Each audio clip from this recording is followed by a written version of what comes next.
அனைத்தும் அனைவரும் சிவம். அனைத்திற்கும் அனைவருக்கும் நன்றி. தாய் தந்தையருக்கு நன்றி. அண்ணனுக்கு நன்றி. மூதாதையர் அனைவருக்கும் நன்றி. பச்சையம்மனுக்கு நன்றி. சப்த முனிகளுக்கு நன்றி. சப்த கன்னியர்களுக்கு நன்றி. சுப்பிரமணியருக்கு நன்றி. சிவபெருமானுக்கு நன்றி. என்னுடைய ஆன்மீக குரு தலைவர் அவர்களுக்கு நன்றி.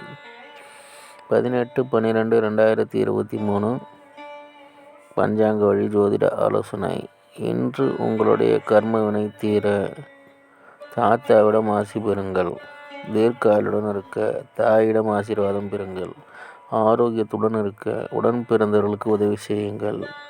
பணம் பெருக குழந்தைகளுக்கு உதவி செய்யுங்கள். எடுத்து வைக்கும் காரியம் அனைத்திலும் வெற்றி அடைய குடும்பத்தில் உள்ள பெண்களுக்கு உதவி செய்யுங்கள். கழுதை முகம் பாருங்கள். சேஷ்டாதேவி வழிபாடு செய்யுங்கள். தாயிடம் ஆசீர்வாதம் பெறுங்கள். யானை முகம் பாருங்கள். விநாயகர் வழிபாடு செய்யுங்கள். இதுபோல் வாழ்நாள் முழுவதும் வெற்றியடைய வாட்ஸ்அப் எண்ணை தொடர்பு கொள்ளுங்கள். டெலகிராம் சேனல் லிங்க் யூஸ் பண்ணி டெலகிராமில் ஜாயின் பண்ணிக்கோங்க. அஸ்ட்ரோ ஸ்ரீ பாபாவில் சேனலை லைக் பண்ணுங்கள், ஷேர் பண்ணுங்கள், சப்ஸ்கிரைப் பண்ணுங்கள். நல்லது நடந்து கொண்டு இருக்கிறது. ஓம் ரிங் வசி வசி, சகலரும் வசி, சர்வம் வசி. நன்றி, நன்றி, நன்றி.